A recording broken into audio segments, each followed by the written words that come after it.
Olympics లో భారత shooter పతకాన్ని చేజార్చుకుంది. భారత యువ షూటర్ మను బాకర్ 25 మీటర్ల పిస్టల్ విభాగంలో కొద్దిలో పతకంపై గురి తప్పి 4వ స్థానంతో సరిపెట్టుకుంది. ఈ ఒలింపిక్స్ ను 2 పతకాలతో ముగించింది. మను బాకర్ తొలుత 10 మీటర్ల ఎయిర్ పిస్టల్ వ్యక్తిగత విభాగంలో 3వ స్థానంలో నిలిచి కాంస్యం నెగ్గింది. ఆ తర్వాత మరో షూటర్ సరబ్జోత్ సింగ్ తో కలిసి 10 మీటర్ల పిస్టల్ మిక్స్డ్ డబుల్స్ లో కాంస్య పతకం సాధించింది. దీంతో ఒకే ఒలింపిక్స్ లో 2 పతకాలు సాధించిన తొలి భారత మహిళా క్రీడాకారిణిగా చరిత్ర సృష్టించింది.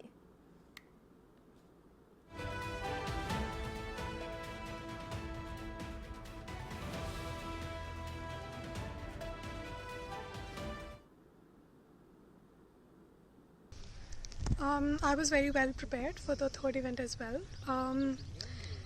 It was a great show, great performances by the entire team, and I also did a great job in all these days. Could have been a better finish today for me.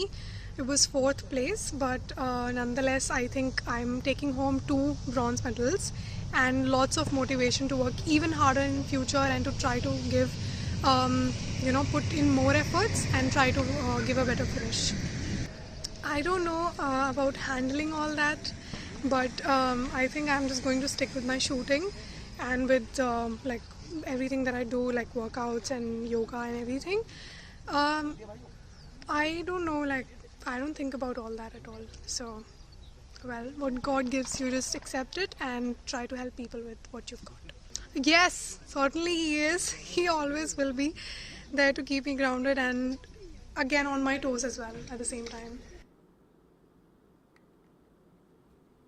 Paris Olympics లో మన దేశానికి మరో నిరాశ ఎదురైంది. మన ఆర్చర్ల పోరాటం ముగిసింది. ఈసారి కూడా పతకం లేకుండానే ఇంటి ముఖం పట్టారు. వ్యక్తిగత విభాగంలో భారత మహిళా ఆర్చర్లు నిరాశని మిగుల్చారు. క్వార్టర్ ఫైనల్లో దీపికా కుమారి 4-6 తేడాతో దక్షిణ కొరియాకు చెందిన నామ్ సుహేన్ చేతిలో ఓటమి పాలైంది. మరో Archer bhajan Kaur pre quarters లోనే నిష్క్రమించింది. క్వార్టర్స్ లో తొలి సెట్ ను 28-25తో సొంతం చేసుకున్న దీపిక రెండో సెట్ లో మొదటి బాణం విసిరి 10కి 10 పాయింట్లు సాధించింది. తర్వాత గురి తప్పి 6 పాయింట్లే సాధించడంతో సెట్ ను కోల్పోయింది. ఇక మూడో సెట్ లో పుంజుకొని 29-28తో నెగ్గింది. తర్వాత 2 సెట్లలో దీపిక ఆశించిన మేరకు ప్రదర్శన చేయలేదు. 4వ సెట్ లో 2 బాణాలకు 10కి 10 పాయింట్లు సాధించిన భారత ఆర్చర్ ఒకదానికి మాత్రం 7 పాయింట్లే రాబట్టి మూల్యం చెల్లించుకుంది. ఇక ఈ సెట్ లో ప్రత్యర్థి 29 పాయింట్లు సాధించి స్కోర్ సమం చేసింది. చివరి సెట్ లో దీపిక వరుసగా 9-9-9 పాయింట్లు సాధించగా దక్షిణ కొరియా ఆర్చర్ 10-9-10 పాయింట్లు చేసి విజయం సాధించింది. దీంతో ఆర్చరీలో భారత్ పతక ఆశలకు తెరపడింది.